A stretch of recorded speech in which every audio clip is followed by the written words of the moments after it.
우리가 지난 시간에는 오늘 본문 말씀을 우리가 해석할 때에 우리가 우리에게 죄 지은 자를 용서해 주는 것이 먼저 있어야만 하나님께서 우리의 죄를 용서해 주시고 우리를 구원하신다라는 이런 구원론적 관점에서 해석하는 것은 잘못된 해석이다라는 것을 말씀드렸습니다. 하나님께서 우리의 죄를 용서하시고 구원하신 것은 오직 예수 그리스도의 대속의 은혜로 주어진 것입니다. 따라서 우리가 우리에게 죄 지은 자를 용서하는 근거는 만 달란트 빚진 사람이 탕감받은 자가 마치 100데나리온 온 빚진 자를 용서하는 것처럼 우리는 마땅히 예수 그리스도의 그런 대속의 은혜와 사랑을 받은 자로서 하나님의 자녀로서 또 하나님의 백성으로서 마땅히 우리에게 죄 지은 자를 용서해 주어야 된다라는 것을 말씀하고 있다라는 것을 우리가 지난 시간에 들었습니다. 그렇기 때문에 성도가 원수를 용서하지 못하는 것은 그 원수가 눈물로 통회하며 용서를 구하지 않았기 때문이 아닙니다. 본인이 예수 그리스도의 그 십자가의 죽음과 부활을 통해 받은 하나님의 은혜와 사랑의 이 구원이 얼마나 큰지를 모르기 때문에 용서를 하지 못한다는 것이죠. 그래서 내가 지금 내가 미워하는 사람, 내 원수를 용서하고 있지 못하다면 하나님 용서하는 자가 되게 해주세요. 하나님 사랑하는 자가 되게 해주세요. 라고 기도하기보다는 하나님께서 우리에게 베푸신 그 은혜와 사랑을 제가 잘 모르고 있습니다. 제가 하나님 얼마나 하나님 앞에 큰 죄를 용서받았는지를 하나님 잘 모르고 있어서 제가 100데나리온 빚진 자인 것을 잘 모르고 있어서 지금 형제의 죄를 용서하지 못하고 있습니다. 하나님 먼저 제가 하나님 앞에 얼마나 큰 죄를 용서받았는지 저의 죄의 크기와 하나님의 은혜와 사랑을 먼저 알게 해주세요. 그 크기를 알게 해주세요. 라고 먼저 기도하는 것이 있어야 된다는 것이죠. 그래서 그 하나님의 은혜와 사랑을 알면 우리는 나에게 해를 입히는 자, 내가 미워하는 자, 내가 나의 원수라도 용서하게 될 줄 믿습니다. 그것이 오늘 본문에 담긴 내용입니다. 오늘 본문에 담긴 두 번째 의미는 성화의 과정 속에서 사람과 화평을 이룰 때 하나님께서도 하나님과의 화평을 이루어 주신다라는 것입니다.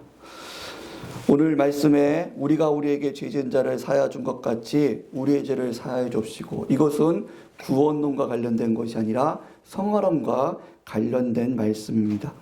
그래서 우리가 이 성화론의 과정 속에서는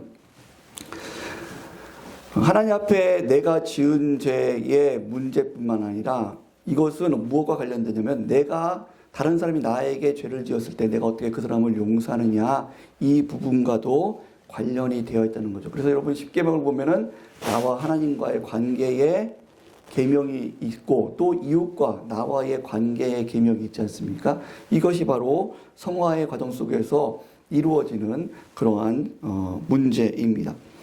그래서 우리가 이 부분을 생각할 때에 좀 한국교회에 아쉬운 부분이 있습니다. 그것이 무엇이냐면 한국교회는 즉각적인 구원론에 대해서는 강하게 가르치는 그런 경향이 있습니다. 그래서 우리가 복음주의 또 한국의 어떤 부흥운동 이런 것들을 생각하면은 즉각적인 구원, 사형리를 전하고 거기서 내가 구원받은 것을 고백하고 이렇게 즉각적인 구원을 이루는 어떤 이런 전도운동 그리고 이런 선교운동 그런 프로그램 이런 것들은 상당히 강합니다. 그런데 그 반면에 이 성화론에 관해서는 우리 한국교회는 좀 가르치는 것이 약합니다.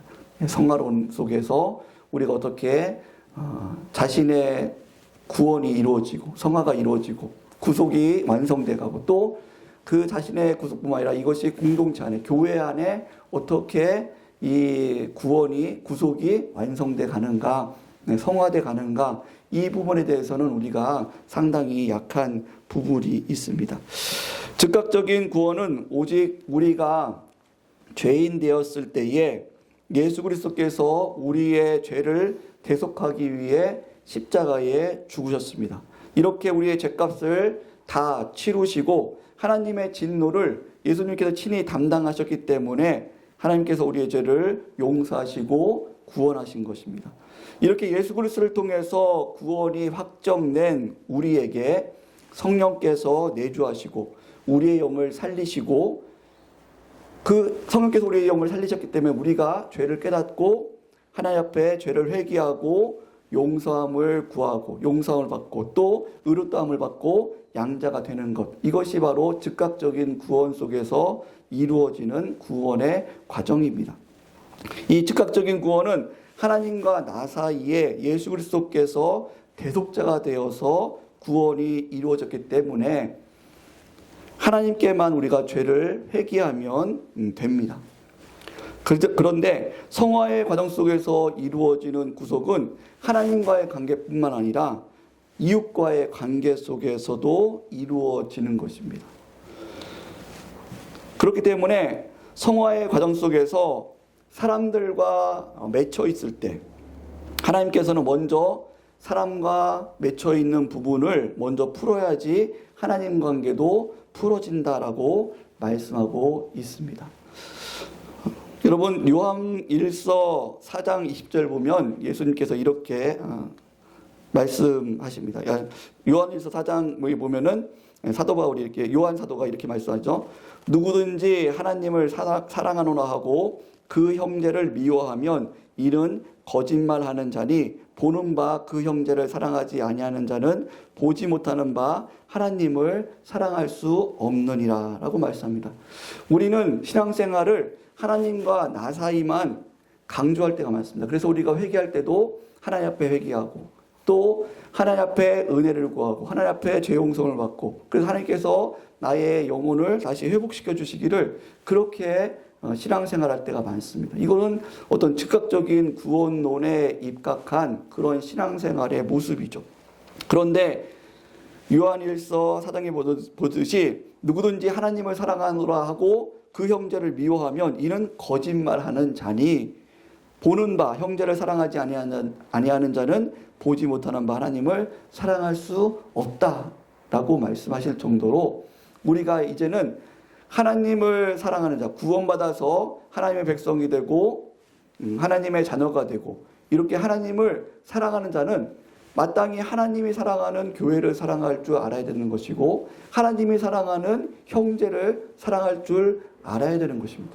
그리고 하나님이 불쌍히 여기는 이 세상에 대해서도 마땅히 불쌍히 여길 줄 알아야 된다는 것이죠.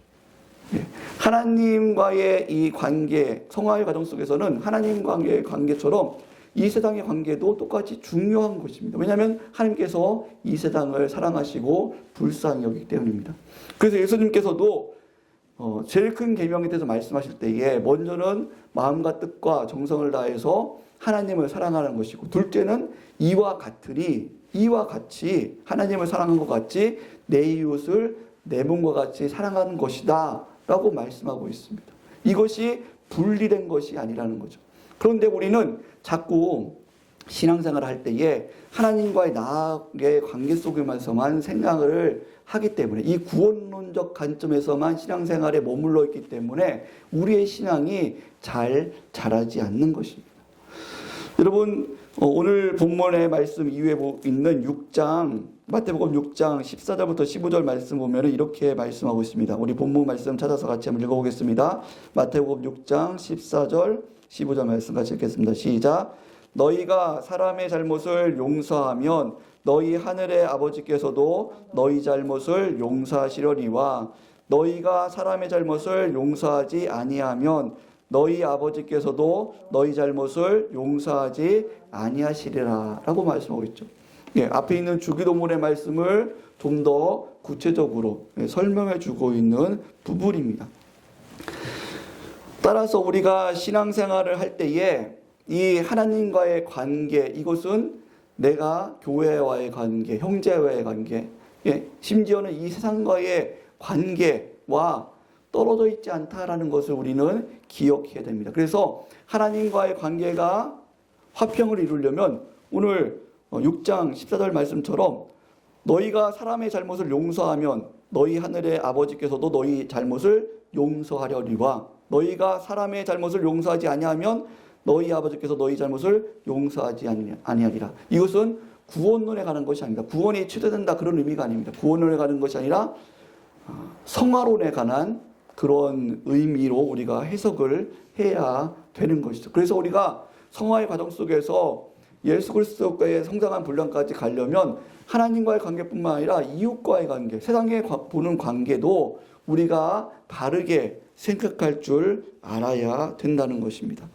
그래서 몇 가지 성경 구절을 좀 살펴보겠습니다. 고린도전서 8장 12절에서 13절 말씀 제가 한번 읽어드리겠습니다. 이같이 너희가 형제에게 죄를 지어 그 약한 양심을 상하게 하는 것이 곧 그리스도에게 죄를 짓는 것이라. 그러므로 만일 음식이 내 형제를 실족하게 한다면 나는 영원히 고기를 먹지 아니하여 내 형제를 실족하지 않게 하리라 라고 말씀합니다. 사도 바울께서 너희가 형제에게 죄를 지어서 그 약한 양심을 상하게 하는 것이 곧 그리스도에게 죄를 짓는 것이다 라고 말씀합니다. 형제를 넘어뜨리는 것, 마음이 상하게 하는 것, 유혹하는 것, 그것은 곧 그리스도에게 죄를 짓는 것이다. 이것이 같은 것이다. 그 사람에게만 죄를 짓는 것이 아니라 바로 그를 지으신 하나님 앞에도 죄를 짓는 것이다 라고 말씀하고 있죠. 마태복음 5장 22절에서 24절 말씀 보면 나는 너희에게 이르노니 형제에게 노하는 자마다 심판을 받게 되고 형제를 대하여 라간하는 자는 공회에 잡히게 되고 미련한 놈이라 하는 자는 지옥불에 들어가게 되리라. 그러므로 예물을 제단에 드리려다가 거기서 내 형제에게 원망 들을 만한 일이 있는 것이 생각나거든 예물을 제단 앞에 두고 먼저 가서 형제와 화목하고 그 후에 와서 예물을 드리라 라고 말씀하고 있습니다. 우리가 하나님 앞에 예물을 드릴 때에 그냥 나만 정결하게 하고 내가 일주일 동안 성경을 잘 읽고 기도 생활하고 내가 뭔가 나만 좀 경건한 생활을 한 다음에 하나님 앞에 예물을 드리면 되지라고 우리는 보통 많이 생각합니다. 그런데 예수님께서는 네가 아무리 일주일 동안 정결한 삶을 살고 성경을 읽고 기도 생활을 하고 교회 봉사를 하고 헌신을 했어도 형제에 대해서 네가 낙심시키고 형제를 억울하게 만들고 형제를 힘들게 만들고 내 이웃을 고통스럽게 만들었다면 내가 드리는 기도와 예물이 하나님 앞에 상달되려면 내가 상처 주고 고통을 주고 내가 어렵게 했던 그 형제, 그 이웃, 그 사람을 위로하고 그 사람과 화목하게 한 다음에 내가 하나님 앞에 예물을 드려야지만이 그 예물을 하나님께서 받으신다라고 말씀해 주고 계신다는 것이죠. 마태복음 18장 6절 말씀도 누구든지 나를 믿는 이 작은 자 중 하나를 실족하게 하면 차라리 연자맷돌을 그 목에 달아서 깊은 바다에 빠뜨려지는 것이 나으리라 라고 말씀할 정도입니다. 내 작은 자 중에 하나를 실족하게 하면 차라리 연자맷돌이 그냥 맷돌이 아니지 않습니까? 그 소가 끄는 말이 당나귀가 끄는 아주 엄청 큰 그런 맷돌이지 않습니까? 그 맷돌을 목에 탁 걸고 바다에 빠지는 것이 더 나을 정도로 작은 형제라도 실족시키는 것이 하나님 보시기에 얼마나 큰 죄가 되는가에 대해서 말씀해 주고 계십니다. 잠언서 21장 13절 말씀에 귀를 막고 가난한 자가 부르짖는 소리를 듣지 아니하면 자기가 부르짖을 때에도 들을 자가 없으리라 라고 말씀합니다. 가난한 자가 나에게 부르짖을 때, 도와달라고 부르짖을 때, 힘없는 자가 나에게 도와달라고 부르짖을 때 내가 막고 그 어려움을, 그 억울함을 들어주지 않는다면 내가 하나님 앞에 억울함을 호소할 때에, 도와달라고 호소할 때에 하나님께서 그 기도를 들으시지 않는다라고 분명하게 말씀해 주고 있습니다. 사랑하는 성도 여러분, 그렇기 때문에 우리는 이 구원론과 성화론 속에서 죄의 문제를 어떻게 하나님께서 다루시는가 이 부분을 잘 아셔야 됩니다. 이 부분을 잘 정리할 줄 아셔야 됩니다. 구원론에 관해서는 예수 그리스도께서 나의 죄를 대속하셨기 때문에 나와 하나님과의 관계만 있기 때문에 내가 예수 그리스도의 대속의 은혜를 가지고 그것을 근거로 하나님 앞에 내가 죄를 용서함 받고 하나님 앞에 죄를 회개하고 용서함 받을 수 있습니다. 이것은 나와 하나님과의 관계 속에서 이루어지는 겁니다. 그렇지만 성화의 과정 속에서는 단순히 나와 하나님과의 관계뿐만 아니라 하나님께서는 내가 이웃과의 관계 속에서 그 하나님이 사랑하는 이웃들, 하나님이 사랑하는 형제들, 하나님이 사랑하는 교회, 하나님이 사랑하는 불쌍히 여기는 이 세상들, 이 죄를 저지르는 사람들이지만 하나님께서 불쌍히 여기는 그들을 어떻게 우리가 사랑하고 용서하고 품어주고 그들을 위로하고 얼마나 그들과 화평하는가, 그 부분을 하나님께서 보신다는 것이죠. 그래서 형제와의 관계가 화평이 이루어지지 않으면 하나님께서도 하나님과의 관계에 화평이 이루어지지 않는다라고 말씀하고 계신 겁니다. 그래서 오늘 이 본문의 말씀은 성화론적으로 해석을 해야 된다는 거죠. 내가 우리가 우리에게 죄진 자를 사하여 준 것 같이 내가 형제를 사해 준 것, 그때에 하나님께서 우리의 죄를 사해 주고, 또 내가 형제에게 잘못한 것이 있으면 형제에게 내가 용서를 구하고 형제와 화평할 때에 그때 하나님께서 우리의 죄를 용서하시고 우리를 화평케 하신다라고 말씀하고 있는 부분이 오늘 본문에 담겨 있는 것입니다. 사랑하는 성도 여러분, 그렇기 때문에 우리가 신앙생활을 할 때에 우리는 이제 좀 더 신앙의 그런 사상들, 이것을 구원론에만 머물러 있는 것이 아니라 구원론을 가지고 신앙생활을 계속해서 이루어 가려는 것이 아니라 이 성화론에 관해서 좀 더 깊이 있게 알아야 됩니다. 우리가 어떻게 성화에 가는가, 예수 그리스도의 장성한 분량까지 자라게 가는가, 이것을 하나님께서 어떻게 이루어 가시는가, 이 부분에 대해서도 우리가 잘 알아야 된다는 것이죠. 그래서 우리가 구약에도 보면은 제사가 번제, 화목제, 속죄제만 있는 것이 아니라 속건제가 있습니다. 속건제가 무엇입니까?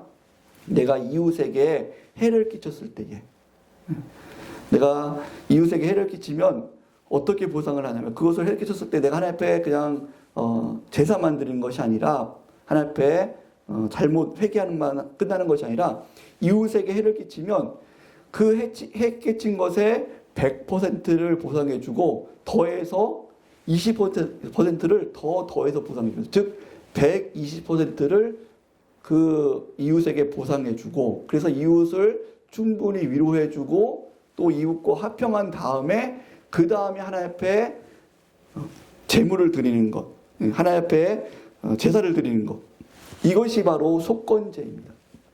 근데 우리는 이 속건제에 대해서 너무 잘 알지 못하고 의미가 좀 퇴색된 그런 부분들이 있다는 것입니다. 그래서 우리는 특별히 이 한국교회는 이 구원론이 너무 강하기 때문에 하나님의 은혜라는 명목하에서 이웃에게 잘못한 것을 그냥 넘어갈 때가 많습니다. 하나님께서 우리를 사랑하시고 다 용서해 주셨는데 그냥 은혜롭게 넘어가시죠. 그냥 말로만 제가 잘못했습니다, 용서해 주세요, 하나님의 사랑으로 용서해 주세요, 이렇게 정말 그 형제에게 잘못해 놓고 그 형제를 가슴 찢어 놓고 그냥 말로만 그렇게 하려고 할 때가 많습니다. 그냥 하나님의 은혜로 용서해 주세요, 이렇게 하나님의 사랑으로 용서해 주세요, 덮어주세요, 이렇게 할 때가 많이 있다는 거죠. 그런데 성경에서는 그렇게 말씀하지 않습니다. 성화론적 관점에서는 내가 형제에게 잘못한 일이 있느냐, 그러면은 그 사람에게 충분히 보상을 해줘야 된다. 그 사람을 충분히 위로해줘야 된다. 이 죄에 대해서 마음이 상한 것을 충분히 감싸주고, 그래서 보상해주고 감싸주고 내가 책임을 다 해야 된다. 그래서 그 사람과 화평한 후에 하나님 앞에 나와야지만이 하나님께서 너의 죄를 용서해 주시고 너의 기도를 들어주시고 너의 제사를 하나님께서 받으실 것이다. 이것이 성화의 과정 속에서 이루어지는 그런 구원의 완성의 모습이다라고 말씀하고 있는 거죠. 성도 여러분, 그래서 이 부분을 보면 이 부분이 우리가 잘못 오해됐기 때문에 옛날에 그 영화 중에 밀양이라는 영화가 있지 않습니까? 정말 아들을 죽인 그런 범인이 그 어머니는 용서하지 못했는데 그 범인이 감옥에 잡혀서 거기서 예수님을 믿었다고 하면서 나는 하나님 앞에 죄 용서함을 하나님 앞에 회개하고 죄 용서를 받았기 때문에 그 어머니에게 내가 용서를 구할 필요가 없다. 이런 엉뚱한 이야기를 하는 것이 이런 것이 바로 이 구원론의 그런 회개와 성화론의 회개를 이해하지 못하기 때문에 나오는 그런 영화적 모습이라는 거죠. 그리고 한국교회가 바로 이 부분에 대해서 구원론적인 그런 회개의 모습과 성화론적인 회개의 모습에 대해서 이 부분을 정리해서 바르게 가르쳐주지 못했기 때문에 이런 오해들이 있다라는 것입니다. 그래서 성화의 과정 속에서 회개는 하나님 앞에 회개하는 것뿐만 아니라 이웃에게 보상하고 회개하는 그런 이웃과의 관계, 형제와 관계, 이웃은 형제만이 아닙니다. 교인만이 아닙니다. 이 세상 사람들, 모든 사람들과의 관계 속에서 이루어지는 것입니다. 그들에게 충분히 보상하고 그들을 위로해주고 그들 앞에 충분히 사죄하고 그래서 그들과의 화평이 이루어진 다음에 하나님 앞에 나와야지 하나님께서 우리의 죄를 용서하시고 우리의 기도를 들으신다라고 분명히 성경에서는 말씀하고 있다는 것입니다. 오늘 말씀을 정리하도록 하겠습니다. 성도 여러분, 성화의 과정 속에서 이 회개의 문제는 그래서 좀 복잡합니다. 구원론의 과정 속에서 회개는 예수 그리스도께서 우리의 죄를 대속하셨고 그렇기 때문에 우리가 그 예수 그리스도의 대속의 은혜를 힘입어서 하나님 앞에 담대히 나가 회개하면 하나님과 나 사이에만 해결하면 끝나는 문제입니다. 이것은 구원론 안에서 이루어지는 회개의 모습입니다. 그런데 성화론은 하나님과 나와의 관계뿐만 아니라 나와 이웃과의 관계가 같이 얽혀있는 문제입니다. 그런데 이 부분에 있어서 하나님께서는 우리에게 좀 고급한 그런 회개의 문제를 요구하십니다. 첫 번째가 무엇이냐면 내가 이웃에게 잘못했다면 내가 이웃에게 용서를 구하고 그에게 충분히 보상을 해주고 내가 해야 될 책임을 다하고 그래서 이웃을 위로하고 이웃이 나를 용서하고 화평이 이루어진 다음에 그 다음에 하나님 앞에 회개를 해야지만이 하나님께서 나의 회개를 받으시고 나의 기도를 들으시고 나의 예배를 받으신다. 이것이 성화론의 그런 성화론 가운데 이루어지는 회개의 모습 첫 번째입니다. 두 번째로는 이웃이 나에게 잘못했다면 이웃은 믿지 않는 자가 나에게 잘못했다면 그리고 그 사람이 나에게 용서를 구하고 다시 한번 정리하겠습니다. 믿지 않는 자가 나에게 잘못했다면 이 경우에서는 그 사람이 나에게 용서를 구하고 그 사람이 죄를 깨닫고 나에게 보상해 주는가의 여부를 떠나서 그런 여부를 떠나서 하나님께서 나를 먼저 용서하신 것을 내가 먼저 하나님 앞에 은혜 받았다는 것, 사랑받았다는 것을 내가 먼저 깨달아 알고 하나님께서 나를 용서해 주듯이 그 믿지 않는 사람을 그 원수라도 그를 용서해 주는 것이 있어야 된다는 것입니다. 좀 이 부분은 우리가 좀 이거 좀 맞지 않는가 억울할 수 있지만 그렇지 않습니다. 믿는 자와 믿지 않는 자는 다른 부분이죠. 왜냐하면 믿는 자는 벌써 하나님 앞에 용서함을 받은 자입니다. 하나님 앞에 은혜와 사랑을 예수 그리스도를 통해서 은혜와 사랑을 받은 자이고 믿지 않는 자는 예수 그리스도를 통해서 은혜와 사랑을 받지 못한 자입니다. 아직까지 그들에게는 하나님의 은혜와 사랑이 없는 자이죠. 그런데 우리는 받은 자입니다. 받은 자와 받지 않는 자는 하나님께서 다르게 요구하고 계신다는 거죠. 그래서 선으로 악을 이기라 라고 말씀하시고 원수를 용서하라라고 말씀하시죠. 원수를 사랑하라고 말씀하죠. 왜 그것이 있습니까? 그 사람이 원수가 나에게 용서를 구했기 때문이 아닙니다. 스데반 집사님이 그 자기를 돌로 치는 자를 어떻게 용서할 수 있었습니까? 그 사람들이 돌로 치면서 잘못해서 이렇게 하지 않았습니다. 그럼에도 불구하고 용서할 수 있는 이유, 용서해야 되는 이유는 우리는 믿는 자들은, 성도들은 하나님의 은혜와 사랑을 받은 자이기 때문입니다. 그것을 근거해서 우리는 원수를 용서해 줘야 되는 것입니다. 하나님께서 그것을 요구하시는 겁니다. 하나님께서 우리에게 요구하시는 것은 너는 내가 너를 용서해 줬지 않느냐. 너는 10,000달란트 받은 자이지 않느냐. 그럼 마땅히 100데나리온 빚진 자를 용서해 줄 수 있어야 된다. 그것이 하나님께서 우리에게 원수를 용서해 줘야 되는 근거로 삼고 있는 것입니다. 그래서 우리는 성화의 과정 속에서 이 부분이 있어야 된다는 거죠. 그래서 우리가 아까 초두에 말씀드렸듯이 내가 나의 원수를 용서하고 있지 못한다면 하나님이 그가 나에게 용서를 구하게 해주세요. 그가 죄를 깨닫고 나에게 보상해 준 자가 되게 해주세요. 그럼 내가 용서해 주겠습니다. 그렇게 기도하는 것이 아닙니다.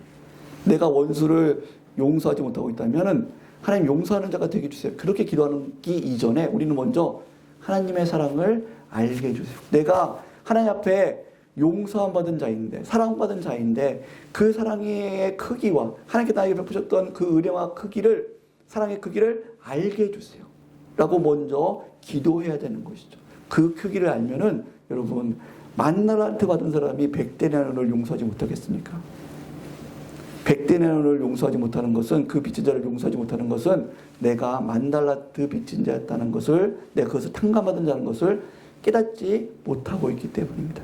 그것을 나의 영적으로, 정말 나의 인격적으로 내가 깨닫지 못하고 있기 때문에 그런 것입니다. 그래서 그것을 먼저 회복하는 것이 있어야 되는 것. 그것이 바로 성화의 과정 속에서 하나님께서 우리에게 요구하시는 회개의 모습이라는 것입니다.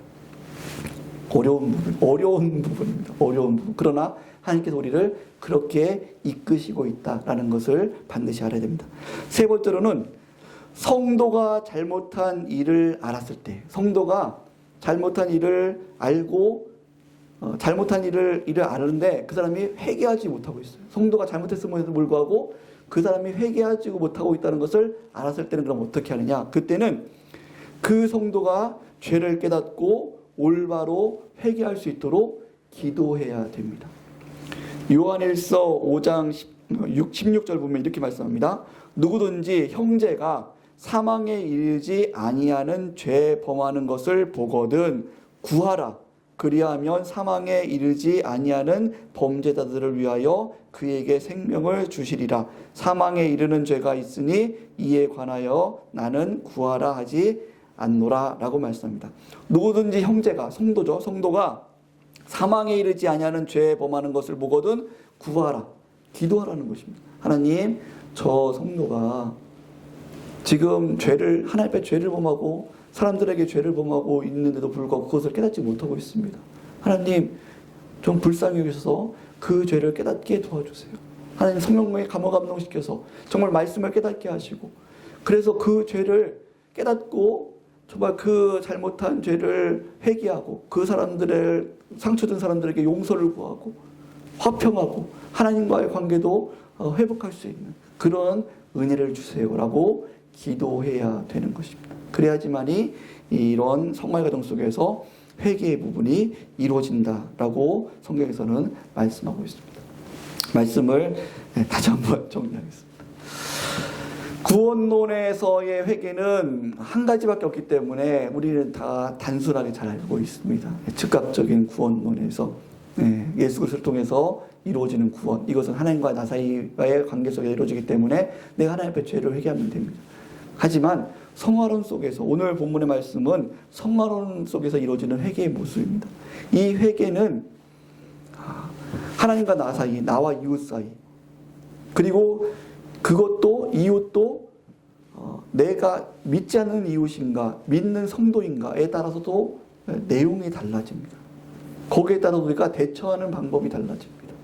그래서 여러분, 이것을 잘 기억하시고 하나님께서 이 성화론적인 과정 속에서 구원과 회개를 어떻게 이루어 가시는가, 이 부분을 여러분들이 잘 이해하시고 이 부분에 잘 승리하셔서 정말로 하나님을 사랑하고 이웃을 사랑하고 이웃과 화평하고 또 하나님과 화평하는 그런 은혜가 있기를 예수님의 이름으로 축복합니다.